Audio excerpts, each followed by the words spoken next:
అందరికీ నమస్కారం. Welcome to JBS media. Jaganmohan Reddy గారు ప్రతిపక్ష నాయకుడిగా ఎక్కడ న్యాయం జరిగినా, ఎవరికన్నా కూటమి ప్రభుత్వం ఇబ్బందులు గురి చేస్తున్న పరామర్శ చేయడం మొదలుపెట్టారు. మంచిది. ఒక ప్రతిపక్ష నాయకుడిగా ఉండవలసిన లక్షణాలు అవి. పరామర్శించడం, వాళ్ళని ఆదుకోవడానికి, లేదంటే ప్రభుత్వం మీద ఒత్తిడి తీసుకొచ్చి వాళ్ళకి మంచి జరిగేలా చూడడం అనేది ప్రతిపక్ష నాయకుడి యొక్క ముఖ్య లక్షణం. అదే అధికారంలో ఉన్నప్పుడు ప్రతిపక్షంలో ప్రజల యొక్క బాగోగులు చూసేవాడు అధికారంలోకి వచ్చిన తర్వాత ఎందుకు చూడడం, ఎందుకు చూడకూడదు? అప్పుడు మైండ్ సెట్ ఏ విధంగా మారిపోద్ది? 2019, 2024లో జగన్మోహన్ రెడ్డి గారు అధికారంలో ఉన్నప్పుడు తన వైసీపీ కార్యకర్తలు ఇబ్బందులు ఉన్నప్పుడు కానీ, చనిపోయినప్పుడు కానీ ఎవరినైనా పరామర్శించారా? ఒక ముఖ్యమంత్రిగా ఎవరి దగ్గరికన్నా వెళ్ళి, ఏ పేద కుటుంబం దగ్గరికన్నా వెళ్ళి, ఏ ఇంట్లోనూ కూర్చుని వాళ్ళతో మాట్లాడడం ఏమైనా సంఘటనలు జరిగినాయా? చేశారా? కానీ ఇప్పుడు ప్రతిపక్షంలోకి వచ్చేటప్పటికి ఎక్కడ లేని ప్రేమ వచ్చేస్తుంది. ఏంటంటారు అంటే, అది పరామర్శ లేకపోతే బల ప్రదర్శన? కూటమి ప్రభుత్వం బెదిరించడం అంటారా? అసలు పరామర్శ అనేది ఏ విధంగా చేస్తారో కొంతమంది నాయకులు, కార్యకర్తలు ఎలాగ నాయకుడు వస్తున్నాడంటే తెలుస్తుంది. కొన్ని వేలల్లోనో వందల్లోనో వస్తారు. కానీ కావాలని హైప్ క్రియేట్ చేసి, బజ్ క్రియేట్ చేసి, కూటమి ప్రభుత్వం మీద ఒక వ్యతిరేకమైనటువంటి విధానాల కార్యకర్తలు క్రియేట్ చేస్తే ఆటోమేటిక్ కార్యకర్తలు రెచ్చిపోస్తారు.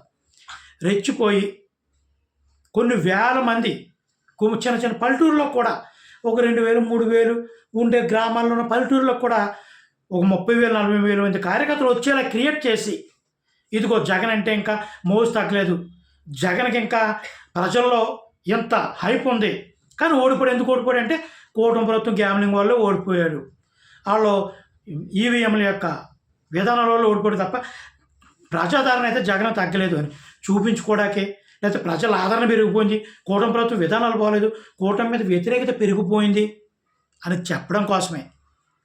ఇవన్నీ ఎప్పుడు చేయాలంటే ఎలక్షన్ దగ్గరికి వచ్చి చేస్తే సరిపోద్ది. ఇప్పటి వరకు చేసి ప్రజలను ఇబ్బంది పెట్టి, లేనిపోడు అడావుడి చేసి, క్రియేట్ చేసి, గొడవలు, కార్పణ్యాలు ఇవన్నీ అవసరమంటారా? పరామర్శ అనేది చాలా పద్ధతిగా ఉండాలి. పరామర్శ చేసే వాళ్ళు ఆ రెంటపాలెమో ఏదో అనుకుంటారు, రెట్టపాలెం బైకుల మీద హార్న్లు కొట్టుకుంటూ అటు తిరిగి, ఇది పరామర్శ? ఒక చనిపోయిన వ్యక్తి దగ్గరికి వెళ్ళడాకే. మొన్న కూడా అలాగే ఒక చనిపోయిన వ్యక్తిని, ఒక మహిళని ఏదో ఇబ్బంది పడి కూటమి ప్రభుత్వం ద్వారాను ఏదో ఇబ్బంది పడితే పరామర్శించడానికి వెళ్ళి జై జగన్ పెద్ద పెద్ద కేకలు హాస్పిటల్లో, తిరుపతిలో జరిగిన సంఘటన హాస్పిటల్లో పరామర్శించడానికి వెళ్ళి జై జగన్, సీఎం జగన్ అని అరవడం ఏంటిది అసలు నాకు అర్థం కావట్లేదు. ఎక్కడ బాగుంది సినిమా ట్రిక్స్ అన్నీ రాజకీయాల్లో. మళ్ళీ ఏమన్నంటుంది, ఒక కూటమి ప్రభుత్వం మమ్మల్ని అడ్డుకుంటుంది, ఆపేస్తారు చూస్తుంది.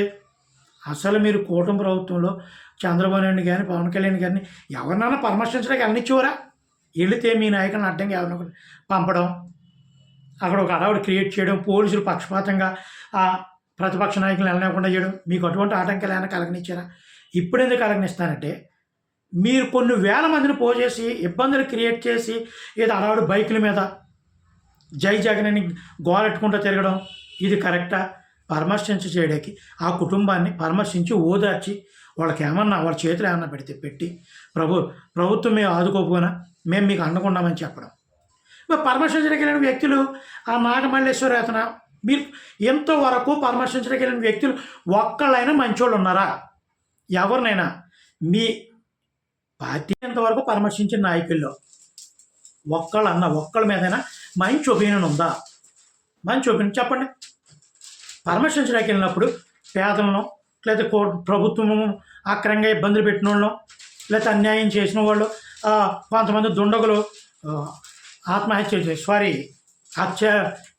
అఘాయిత్యాలు చేసిన మహిళల్లో పరామర్శించడానికి వెళ్ళాలి తప్ప రౌడీ గ్యాంగ్ల ద్వారా కొట్టుకుని చచ్చిపోయిన వాళ్ళని, గంజాయి ద్వారా ప్రభుత్వాల మీద, లేకపోతే గంజాయి ద్వారా ప్రజలకు ఇబ్బందులు కలిగించే వాళ్ళని పరామర్శించడానికి, బెట్టింగ్లు వేసి లేకపోతే దాని ద్వారా అప్పు తీర్చుకోలేక చచ్చిపోయిన వాళ్ళని వీళ్ళని పరామర్శించడం, ఇదే మీరు నేర్చుకున్న రాజకీయం జగన్మోహన్ రెడ్డి గారు. అసలు మిమ్మల్ని నమ్ముకున్న మీరు రోల్ మోడల్గా చూసే యువతకు కానీ, మిమ్మల్ని నమ్ముకున్న కార్యకర్తలకు కానీ మీరు ఎటువంటి సందేశం ఇవ్వాలనుకున్నారు? పోనీ పరామర్శించడం అంటే ఏంటి? బల ప్రదర్శన చేయడమా? కేకలు వేసుకోవడమా? బైకుల మీద కేకలు వేసి గోళ్ళు వేసి తిరగడమా? ఇదా పరామర్శించడం ఏంటని? అది బల ప్రదర్శన కాదా? బల ప్రదర్శన కూడా అనరదని విధ్వంసకండ అంటారు. విధ్వంసకండ ఒకసారి మీరు మారాలి, మీ మైండ్ సెట్ మారాలి. నేను గతంలో 2-3 సంవత్సరాల క్రితం మీరు ప్రతిపక్షంలోకి రాకముందు మీరు అధికారంలో ఉన్నప్పుడే చెప్పాను. ఈరోజు టీడీపీ ప్రభుత్వం వైఎస్ఆర్ ప్రభుత్వానికి భయపడి బయటికి రావడం లేదు కార్యకర్తలు కానీ నాయకులు కానీ రేపు పొద్దున్న వైసీపీ ఓడిపోయి టీడీపీ ప్రభుత్వం వచ్చినా సరే, మీరు ఎన్ని కేసులు పెట్టినా సరే జగన్మోహన్ రెడ్డి ఎక్కడ భయపడ్డావు, కార్యకర్తలు భయపడినవాడు.